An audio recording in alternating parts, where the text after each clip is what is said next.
Hi kids! Welcome to Teacher Bell's Class TV.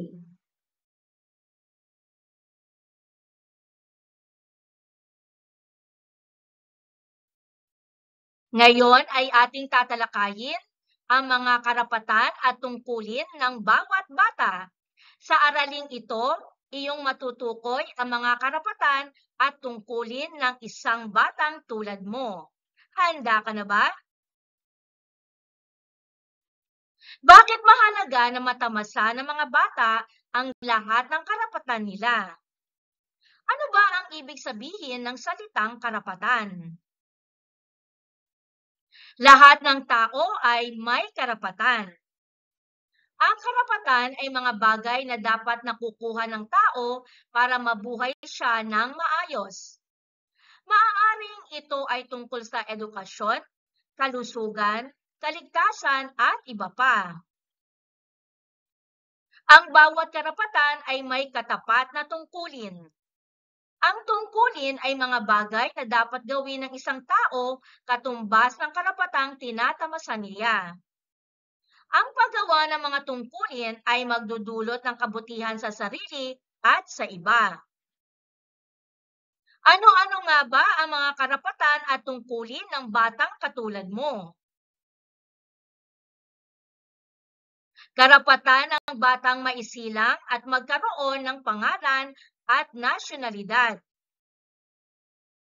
Isang masayang pangyayari ang pagsilang ng sanggol. Binibigyan ng magulang ng pangalan ang anak. Pagkatapos ay iparerehistro sila.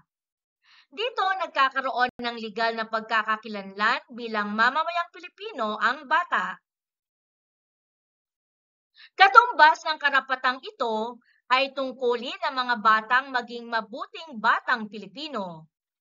Maraming paraan para maipakita ang pagiging mabuting batang Pilipino. Halimbawa na lamang ay bumili at gumamit ng mga gawang Pilipino. Gamitin ang ating wikang Filipino. At ipagmalaking ikaw ay Pilipino. Karapatan ng batang magkaroon ng pamilyang magmamahal at mag-aalaga. Mahalaga ang pagmamahal at pag-aalaga ng pamilya sa isang bata. Nakatutulong ito para lumaking maayos at mabuti ang bata. Katumbas ng karapatang ito ay tungkulin naman ng batang mahalin at igalang ang kapamilya. Mahalagang makinig at sumunod sa mga payo ng magulang. Ugaliing magmano o humalik sa kanila. Ang paggamit ng po at opo ay nagpapakita rin ng paggalang. Karapatan ng batang makakain ng masusustansyang pagkain at magkaroon ng malusog at aktibong katawan. Kailangang kumain ng masusustansyang pagkain ang batang tulad mo. Nakatutulong ito para maging malusog at malakas. Mas madali ring matututo ang bata kapag siya ay busog. Katumbas ng karapatang ito, tungkulin ng batang kumain ng tama at panatilihing malinis at malakas ang katawan. Dapat piliin ng bata ang mga pagkaing mabuti sa kalusugan. Umiwas sa junk foods. Panatilihin ding malinis palagi ang sarili. Maghugas lagi ng kamay at maligo araw-araw. Karapatan ng batang makapag-aral at matuto. Mahalagang makapasok sa paaralan ang bata. Dito siya matututong magbasa, magsulat at magbilang. Natututo rin siyang makisama sa ibang tao. Makatutulong ang mga ito hindi lang ngayon, kundi sa hinaharap din. Katumbas ng karapatang ito, tungkulin ng batang pumasok araw-araw, mag-aral ng mabuti at makinig sa guro.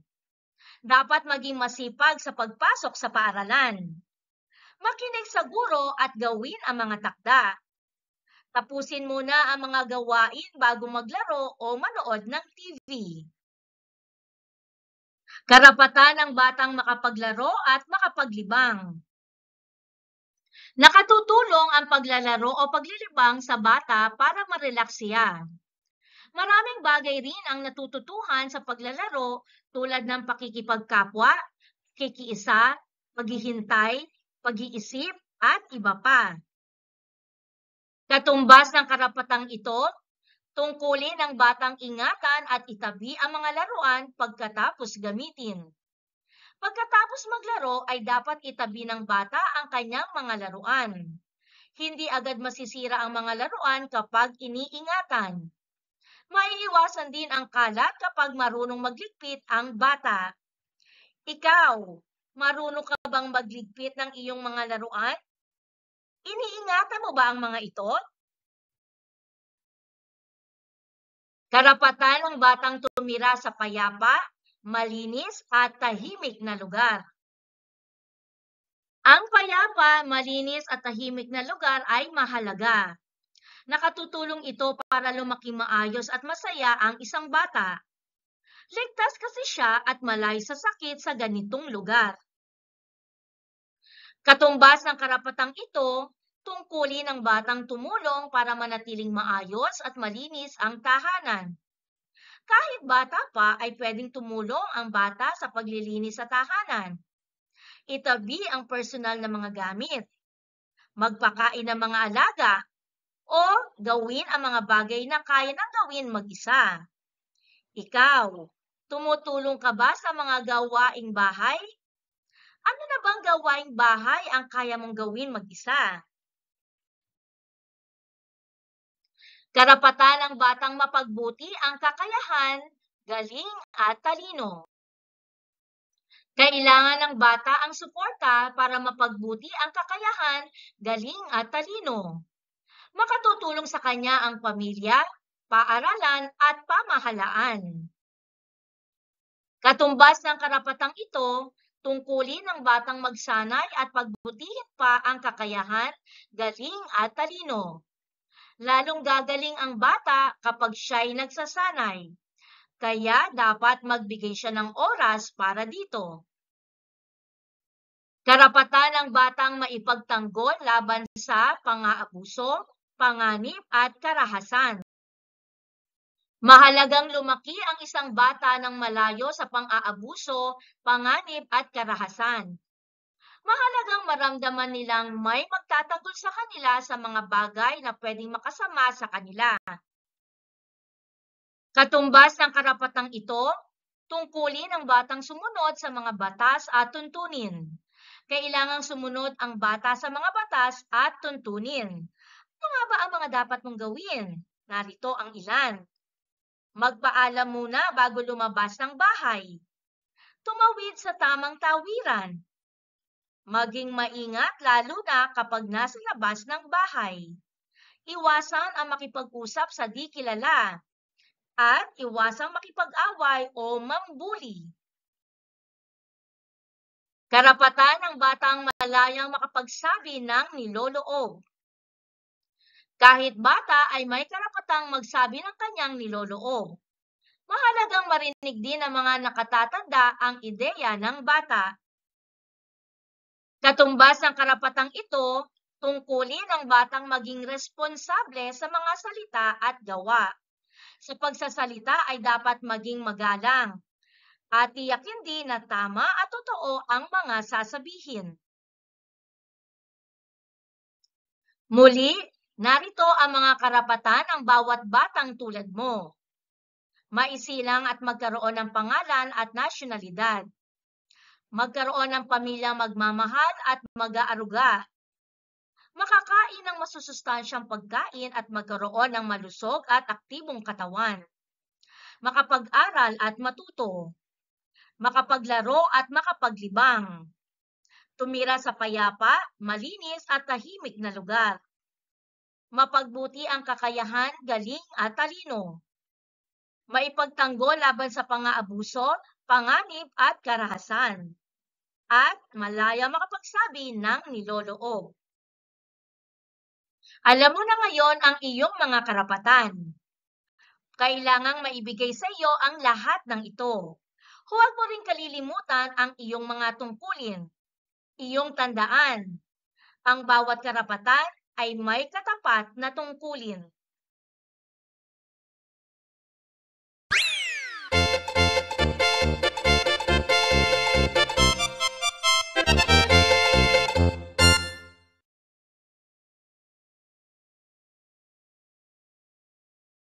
Sabihin kung tama o mali ang isinasaad ng bawat pangungusap.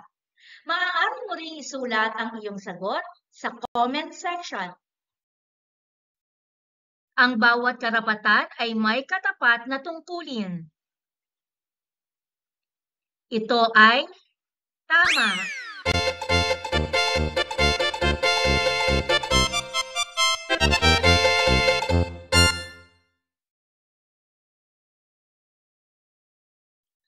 Kahit bata pa ay may karapatang magsabi ng kanyang niloloob. Ang tamang sagot ay tama.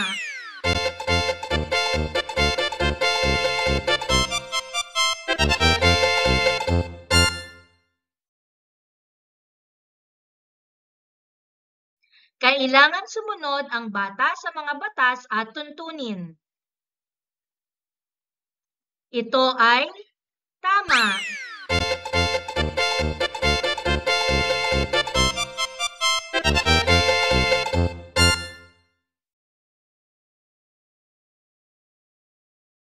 Tungkulin ang bata na maghanap buhay para sa pamilya. Ito ay mali.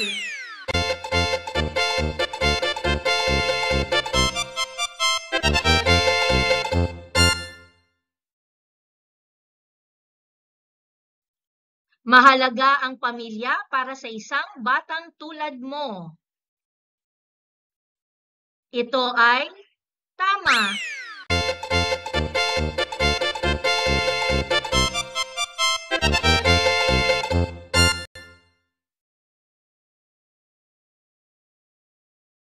Ang paggawa ng mga tungkulin ay makasasama sa iyong sarili at sa iba.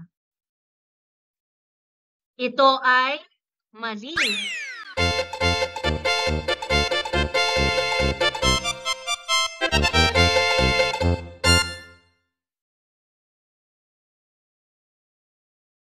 Ang karapatan ay mga bagay na dapat nakukuha ng tao para mabuhay ng maayos. Ang tamang sagot ay tama.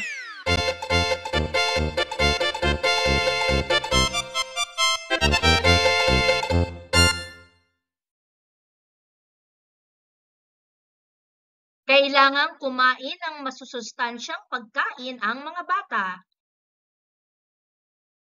Ito ay tama.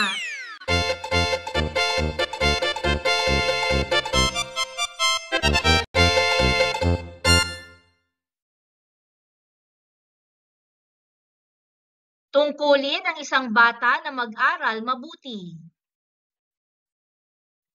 At ito ay tama.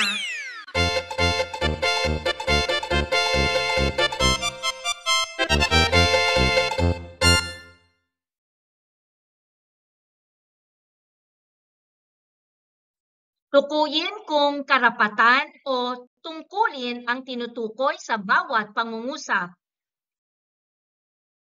Makapag-aral at magkaroon ng magandang edukasyon. Ito ay karapatan.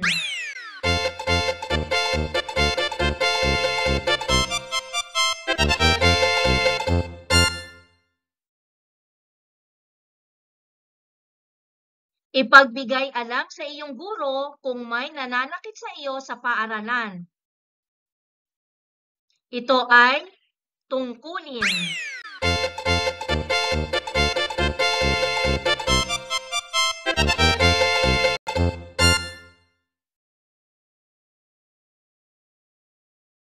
Tumulong sa paglilinis at pag-aayos ng inyong bahay.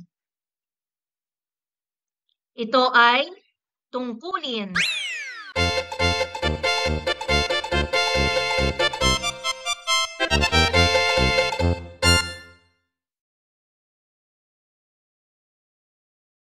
Magkaroon ng maayos at ligtas na tahanan. Ito ay karapatan.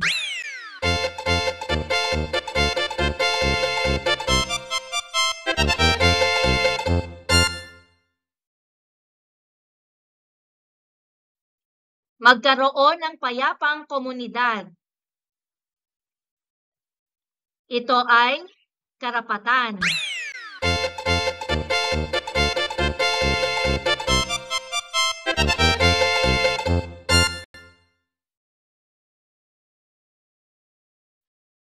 Makinig at sumunod sa payo ng mga magulang. Ito ay tungkulin.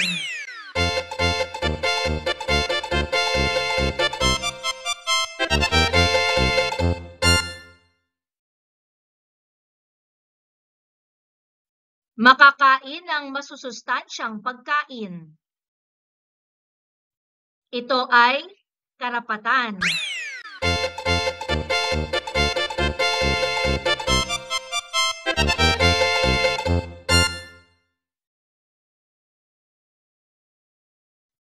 Ingatan at itabi ang mga laruan pagkatapos gamitin. Ito ay tungkulin.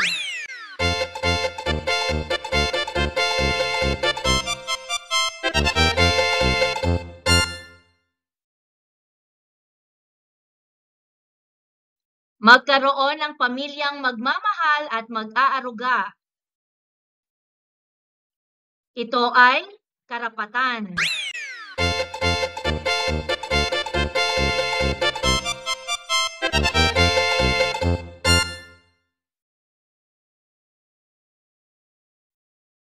Umiwas sa junk food at panatilihing malinis lagi ang sarili.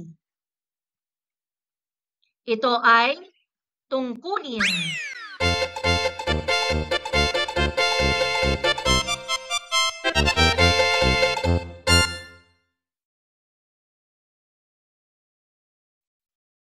Lumaking malayo sa pang-aabuso, panganib at karahasan. Ito ay karapatan.